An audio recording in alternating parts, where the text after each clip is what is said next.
Since this will be my last weekend with you at Blessed Sacrament, I chose 3 sentences from the Mass to guide the reflection for today. They also happen to be, these 3 phrases, they happen to be the first words that I spoke to you. It'll also be the last words that you'll hear at Mass from me. And they're also the last words that you will say to me at the end of Mass. The first phrase is, "The Lord be with you, the Lord be with you." The first weekend I arrived here in March, Father Jacques presided at the Masses, and he said, "Just read the Gospel and watch how we do things."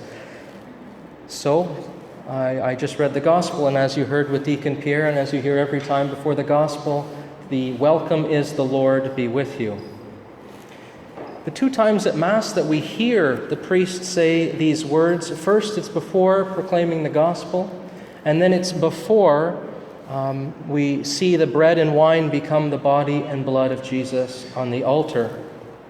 Notice that this phrase, "The Lord be with you," tells us about what is about to happen. It tells us what is about to happen. The Lord will soon be with you. The Lord will soon be with you in your mind and in your heart as you listen to His Word and to His teachings as we listen to the Gospel.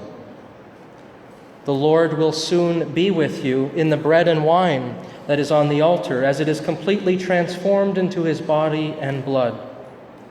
In a way, that's why we come to church so regularly, so that the Lord may be with us, both in the Word in the first half of Mass here and in the sacrament in the second half of Mass. The Lord enters our very bodies and persons in these moments. When I first said these words to you, "The Lord be with you," in March and in the months that have followed, I've had a prayer connected to this, that through me, through my service to you, you will have felt how the Lord is truly with you. The Lord is among you. The Lord is serving you. The Lord is with you, among you, and serving you. Whether it be through homilies, maybe some conversations after Mass, through the video series on Wednesday nights, or maybe the faith studies on Tuesday nights, the men's group that met a couple times, in a wedding or the funerals that I've presided at, and certainly at the Eucharist that we've celebrated each week, and maybe at the hospital or in a school visit. In all of these experiences, I pray that you have felt that the Lord has been with you. As your spiritual and father and guide in these past several months, that was my mission, to help you to deepen your personal relationship with Jesus Christ. That was the mission, to help you to grow in that personal relationship with Jesus Christ. I was only the messenger. He was the message. For Jesus is the Word made flesh, who now dwells among us. As baptized Christians, we are all called to be like Christ, to share Him with others that we encounter. And we heard this in our second reading. That's why when we say, "The Lord be with you," we're trying to live that and be Christ to one another, both to each other, but also in our world at large. The Lord be with you. The second phrase from Mass is to go in peace, glorifying the Lord by your lives. Go in peace, glorifying the Lord by your lives. The last words that I will speak to you today as the priest for today's Mass is these words: go in peace, glorifying the Lord by your lives. When the priest gives himself completely and authentically, genuinely to his people, it's inevitable that he will begin to love them and care for them, the way that a father is called to love and care for his children. In fact, every time that you call me Father, I can't help but think of that. It's a reminder to me as I hear that of who I am and what I am called to do each day in service to you. To be a loving and generous spiritual father to you, my spiritual children. Because every loving parent, every good parent wants the best for their children. Certainly I've wanted the best for you. And I've done that in the best way that I know how, in terms of being a priest, whether it be praying for you, being humble, being generous in these ways. I think it's important that you know, even though these last words today in the Mass start off with "go in peace," that there is a sadness in my heart at this time being sent back to Ottawa, because this has been a wonderful place to serve and be a priest. Certainly yours is a beautiful faith community, and your faith inspires me.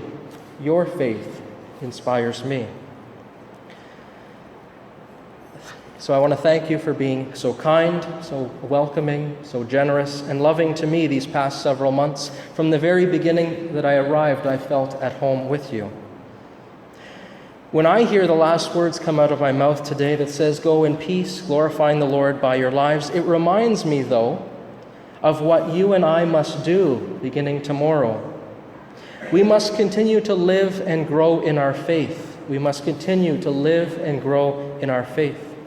That will give us the peace that was referred to in this dismissal of go in peace. Think of it this way.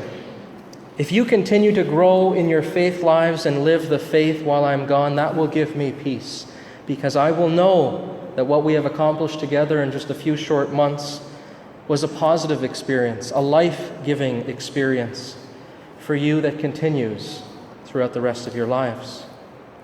Similarly, if I go and continue to strive to be the best priest and spiritual father that God wants me to be in the new community that I'm sent to serve, hopefully that gives you peace, because you will know that you will have encouraged me in my faith life.